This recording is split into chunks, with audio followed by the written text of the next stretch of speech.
Hola, bienvenido al curso de métodos numéricos.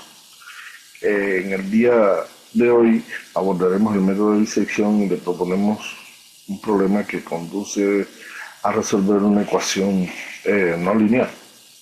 Aplicamos para ello los métodos de la enseñanza problemática, exactamente la exposición problemática. Un monólogo donde el profesor, mediante la exposición, muestra el camino de la solución. En este caso resolveremos un problema de la física mecánica, donde va a ser necesario calcular el coeficiente de fricción. Es importante estar claro lo que se desea calcular. Eso es a lo que estamos llamando X. ¿Cómo lo hacemos? O sea, ¿cuál es la vía? En este caso, nosotros, para simplificar un poco más la situación, vamos a cambiar la ecuación. Eso no le va a quitar la esencia del proceso que desarrollamos. El objetivo va a ser similar. Al final, creo que hay que resolver el problema original.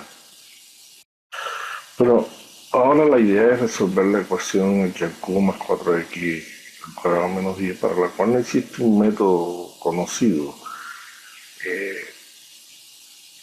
La transformamos igualándola a cero y nos hacemos la pregunta: ¿qué significa para nosotros resolver la ecuación? ¿Qué buscamos cuando resolvemos una ecuación?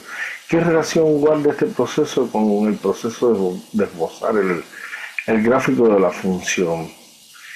Ahí es donde está la esencia del trabajo que vamos a desarrollar a continuación, buscando precisamente ese punto donde la gráfica nos da la información necesaria. Esbocemos el gráfico de la función x al cubo más 4x al cuadrado menos 10 y vamos a obtener la información necesaria, lo que estamos buscando para poder encaminar nuestro método de solución. Aquí la representación un poco más ampliada. Podemos observar mínimo, máximo, punto de inflexión, intersecto con el eje de las Y, con el eje de las X. Y realmente, ¿qué es lo que estamos buscando? ¿Cuál es el punto que más nos interesa? Lógicamente, el punto que nos interesa es el donde la gráfica corta el eje de las X. En ese punto la gráfica tiene un cero o la ecuación tiene una raíz, y eso es precisamente lo que nosotros vamos a tratar de encontrar, pero de forma analítica. Hasta ahora la información es que hay una raíz en el intervalo 1,2. Aunque en la gráfica observamos que hay un cero en la función, debemos comprobar que analíticamente existe. Para ello vamos a evaluar la función en los extremos. Observamos que en la evaluación en 1 da menos 5, negativo, y la evaluación en 2 da 14, que es positivo. O sea, la evaluación de la función en los extremos del intervalo da el signo diferente. Entonces nos hacemos la pregunta: ¿existe el cero? ¿Sí o no? ¿Por qué? ¿Por qué podemos afirmar que existe el cero?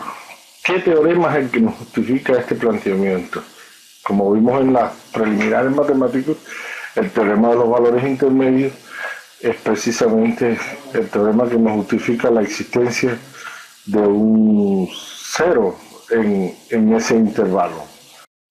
Bueno, ya está seguro la existencia del cero en el intervalo desde 1 hasta 2. Ahora el trabajo se tiene que encaminar a probar que el cero es único. O sea, nosotros no estamos seguros de que el cero sea único. ¿Pero cómo lo hacemos? Verificando que la función es monótona en ese intervalo de 1 hasta 2, y para ello utilizamos el cálculo diferencial, donde la primera derivada sea mayor que 0, la función es creciente, y menor que 0 es decreciente. En este caso observamos que en el intervalo desde 1 hasta 2, la función es monótona creciente, por lo tanto podemos asegurar que el cero es único en ese intervalo, ya que no puede cortar al eje en más de un punto. O sea, hemos asegurado existencia y unicidad.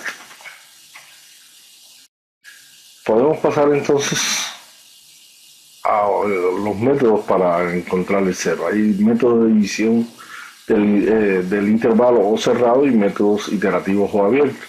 Comenzaremos con el método de bisección y más adelante podremos ver los métodos de regla falsa, punto fijo, Newton-Raphson y otros más, porque hay múltiples métodos. Apliquemos el método de disección a la ecuación o a la función x al cubo más 4x al cuadrado menos 10. Sabemos que en el intervalo de 1 hasta 2 hay un 0. Este método se basa en determinar el punto medio y formar un encaje de intervalos, hallando el punto medio donde se encuentra la raíz o donde se encuentra el 0. Pero cuando nosotros dividimos el intervalo, hay dos subintervalos posibles. ¿Cuál seleccionamos? Para ello usamos los signos de la función.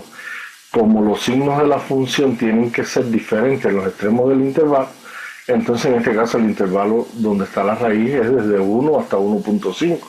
Y así observamos siempre que la evaluación de la función en el punto medio, qué signo tiene, y eso nos va a permitir sustituir o a A o a B y vamos formando el encaje de intervalos hasta que obtengamos la raíz con la aproximación deseada.